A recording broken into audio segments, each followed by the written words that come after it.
Assalamualaikum warahmatullahi wabarakatuh. Saya Rizka Ramadhani, absen 30 dari kelas 10 MIPA 2. Di sini saya akan menjelaskan bagian A, yaitu cara hidup virus corona.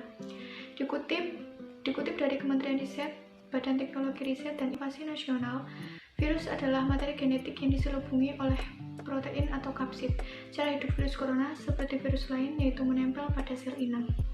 Virus mengandalkan metabolisme inang untuk memenuhi kebutuhan dan memperbanyak diri, hingga mengambil alih kehidupan induk.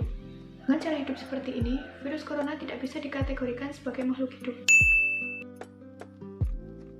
B. Struktur virus berukuran sangat kecil dan bersifat parasit intraseluler obligat atau menempel pada inang. Virus memiliki materi genetik, RNA atau DNA untuk memperbanyak diri. Materi genetik sangat penting bagi virus sehingga terlindung dalam lapisan protein atau kapsid. Dikutip dari Balai Besar Karantina Pertanian Tanjung Priok, struktur virus corona berbentuk bola dengan ukuran besar. Beberapa jenis virus corona bersifat pleomorfik dengan kecenderungan bulat. Rata-rata partikel adalah 125 nm dengan struktur virus corona yang khas berupa amplop dan tonjolan seperti paku. Amplop pada struktur virus corona adalah lapisan lipid ganda yang terdiri atas protein penyusun membran M, envelope E, dan spike S. Protein E dan M sangat penting dalam membentuk selubung dan mempertahankan struktur virus corona. Struktur virus corona rata-rata memiliki 74 S di permukaannya. Sedangkan dalam amplop tersimpan protein nukleokapsid N yang melindungi informasi genetik RNA virus. Amplop M dan N melindungi virus corona saat berada di luar inang.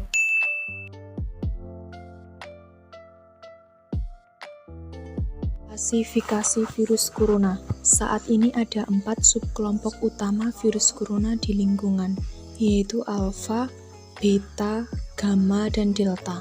Selain itu ada 7 tipe virus corona yang dapat menginfeksi manusia, antara lain yaitu yang pertama 229E atau alpha coronavirus, yang kedua NL63 atau alpha coronavirus, yang ketiga OC43 atau beta coronavirus, yang keempat HKU1 atau beta coronavirus, yang kelima yaitu MERS-CoV atau beta coronavirus yang dapat menyebabkan sindrom pernafasan di Timur Tengah atau MERS, yang keenam yaitu SARS-CoV atau beta coronavirus yang dapat menyebabkan sindrom pernafasan akut parah atau SARS, dan yang ketujuh ada SARS-CoV-2 atau yang disebut dengan COVID-19.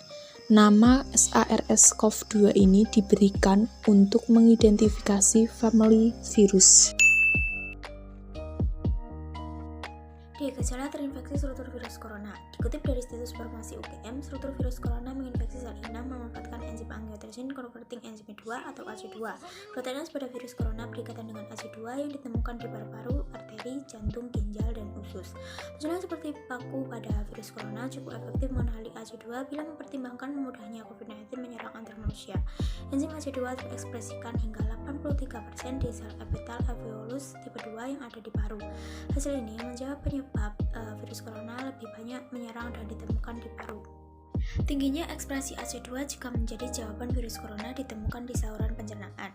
Tidak heran jika gejala terinfeksi struktur virus corona beragam, mulai dari mirip flu hingga diare. Ciri-ciri gejala pada kasus yang ringan dan sedang, gejala dapat muncul adalah demam, batuk, kelelahan, diare, pilek, mual dan muntah, sakit kepala, sakit tenggorokan, hilangnya kemampuan indera penciuman dan perasa. Beberapa orang juga dapat mengalami gejala berat akibat flurona, misalnya sesak napas, nyeri dada, sulit bicara, penurunan kesadaran, serta wajah, bibir, dan kuku tampak kebiruan atau pucat.